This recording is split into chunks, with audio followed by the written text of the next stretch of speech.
hello! Welcome back to our mini vlog. And for today's video, ayan, nakikita nyo naman ang aking nanay at aking ate na tatanggal ng mga damo-damo, guys. At farm update naman po tayo. Nakikita nyo naman ang aming farm. Medyo madumi na, guys, dahil wala na pong bisita sa aming farm at madami na siyang damo. At ang kagandahan lang, guys, ayan, marami na tumutubong mga balanghoy. Ayan, guys, ang dami, ang ganda tingnan, diba, guys, pag ganyan yung mga tanim nyo.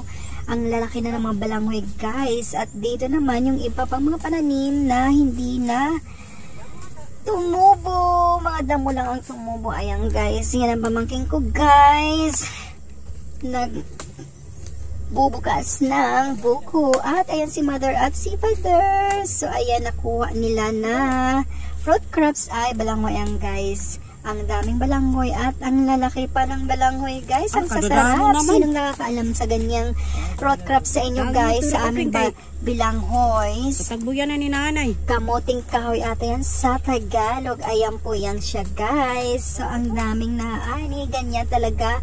Pag may lupa at may tanim sa bukid, may aanihin. At yan lang po ang aking vlogs. Thank you, guys. Hanggang sa muli.